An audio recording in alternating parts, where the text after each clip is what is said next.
இது மகிமை நேரம். மகிமை டிவி நேயர்களை அன்புடன் வாழ்த்துகிறேன். மகிமை நேர நிகழ்ச்சியின் வாயிலாக உங்களை சந்திப்பதிலே மிகுந்த மகிழ்ச்சி அடைகிறேன். இந்த மாதத்திலும் சிந்திக்கும்படியாக கர்த்தரனோடு பேசின தலைப்பு சிந்தித்துப்பார். வேதாகமத்திலே அநேக சம்பவங்கள் குறிப்பிடப்பட்டிருக்கிறது. அநேக காரியங்களை நாம் தியானிக்கிறோம், வேதத்தை வாசிக்கிறோம். சில சம்பவங்கள் நாம் சிந்திக்கும்படியாக இருக்கிறது. இன்றைக்கும் இந்த மாதத்திலும் 7 விதமான சம்பவங்களை நாம் சிந்திக்க இருக்கிறோம். முதலாவது இன்றைக்கு ஒரு சம்பவத்தை நான் வாசிக்கிறேன். லூக்கா 15ஆம் அதிகாரம் 11-12 பின்னும் அவர் சொன்னது, ஒரு மனுஷனுக்கு 2 குமாரர் இருந்தார்கள். அவர்களில் இளையவன் தகப்பனை நோக்கி, தகப்பனே, ஆஸ்தியில் எனக்கு வரும் பங்கை எனக்கு தர வேண்டும் என்றான். அந்தபடியே அவன் அவர்களுக்கு தன் ஆஸ்தியை பங்கிட்டு கொடுத்தான் என்பது. பிரியமானவர்களே, இந்த சம்பவத்தை நாம் வாசித்த உடனே நமக்கு தெரிய வருகிற காரியம் இளைய குமாரன் கதை சம்பவம். இது கர்த்தராகிய இயேசு கிறிஸ்துவே உவமையாக சொன்ன ஒரு சம்பவம். இந்த சம்பவத்திலே நாம் சிந்திக்கும் காரியம் என்ன? அநேக குட்டி பிள்ளைகளுக்கு கூட தெரியும் இளைய குமாரன் அல்லது கெட்ட குமாரன் கதை. அவன் ஆஸ்தியை பங்கிட்டு கேட்டான், தகப்பன் கொடுக்கிறான். அவன் தன்னுடைய நண்பர்களோடு சென்று அவன் தவறு செய்து தன்னுடைய ஆஸ்தியெல்லாம் இழந்து அங்கே பஞ்சம் வருகிறது. அவன் பன்றி மேய்க்கிற தொழில் இப்படிலாம் இந்த சம்பவம் நமக்கு தெரியும். நன்றாக இதை சிந்தித்து பார்த்தோம் என்றால்,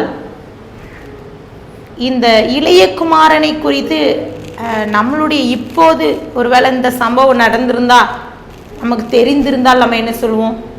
ஒரு ஊதாரி, இவன் அம்மா அப்பா பேச்சை கேட்காத ஒரு மனிதன், இல்லை இவன் பொறுப்பற்ற ஒரு மனுஷன், இன்னும் நண்பர்களோடு அவன் ஊதாரி, அவன் வேலை செய்து போயிட்டு கொண்டிருப்பான், அவன் தலகணம் பிடிச்சவன், யாருக்கும் மரியாதை கொடுக்க மாட்டான், இப்படியெல்லாம் அவனை குறித்து சொல்லுவோம்.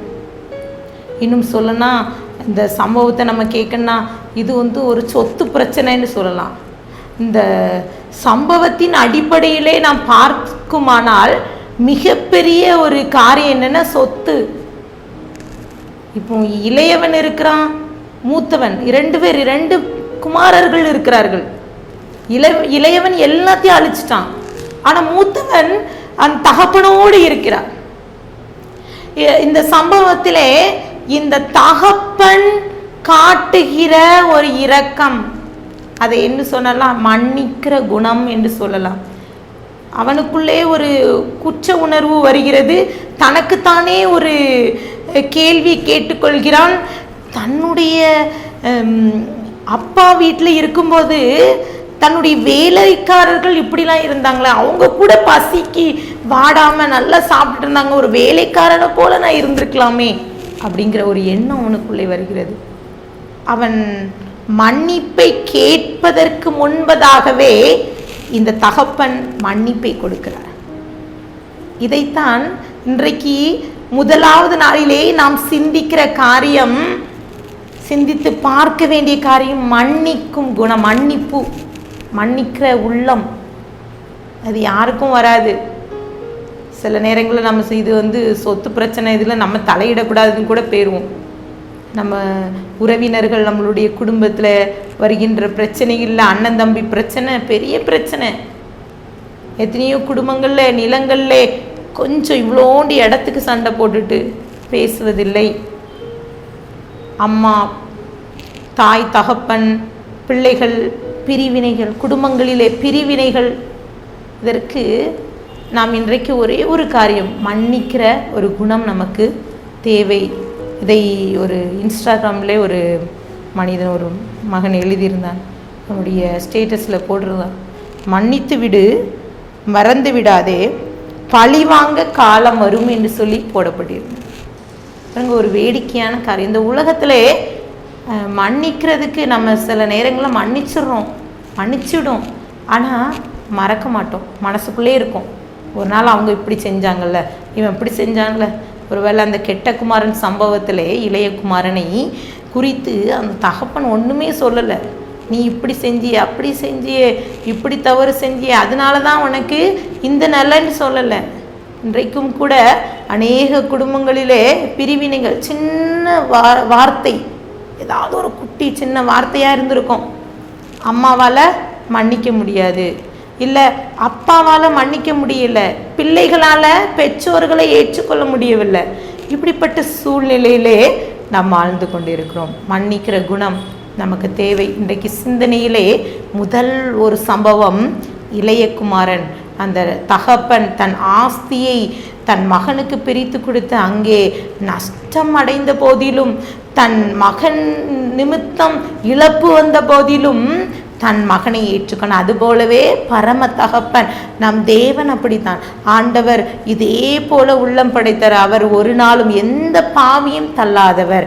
ஒருவேளை நம்மளும் கூட மனக்கசந்து ஏதோ ஒரு பிரச்சனையில மாட்டிக்கொண்டு ஒருவேளை ஆண்டவர் சமூகத்தில் கூட நின்றுட்டு, ஆண்டவரே நானும் பரத்துக்கு விரோதமாக உமக்கு விரோதமாக பாவம் செய்தே என்று சொல்வதற்கு முன்பதாகவே கர்த்தர் மன்னிக்கிற குணம் உடையவர், அவருக்கு மன்னிப்பை தருகிற தேவன்.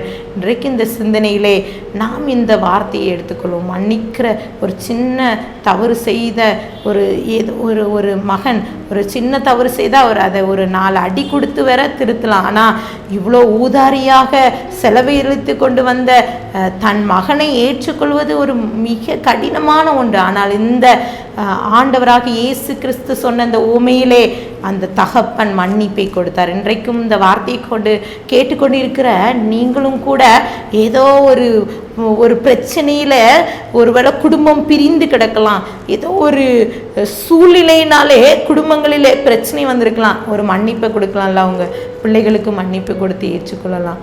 இன்றைக்கு அதை வலியுறுத்துற ஆண்டவர் சமூகத்தில் இன்றைக்கு ஒப்பு கொடுத்து கண்களை மூடி ஜெபிக்கலாமா? அன்பின் பரலோக தகப்பனை ஸ்தோத்திரிக்கிறோம். இந்த வேலையிலையும் கூட கர்த்தாவே, எங்களுடைய வாழ்க்கையிலே நாங்களும் கூட இந்த இளையகுமாரனை போல அநேக காரியங்களை தவறு செய்து உமக்கு விரோதமாக பாவம் செய்திருந்தால் உம்முடைய சமூகத்திலே நாங்கள் ஒப்படைக்கிறோம் கர்த்தாவே.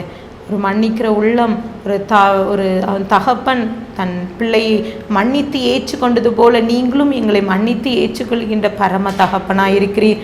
நாங்களும் கூட மன்னிக்கிற உள்ளத்தை எங்களுக்கு தாங்க, மற்றவர்களுக்கு மன்னிப்பை கொடுக்க இந்த வார்த்தை, இந்த சிந்தனை எங்கள் உள்ளத்துக்குள்ளே புதுப்பிக்க மன்னிக்கிற உள்ளத்தை எங்களுக்கு தந்து விட்டீங்க. நிச்சயத்தை பெற்றுக்கொள்ள கிருபை தாங்க. உம்முடைய கரத்தில் கொடுக்கிறேன், தாழ்த்துக்கிற உரிமையாக்கிறேன், மீட்பர் மூலம் கேட்கிற பிதாவே, ஆமென்.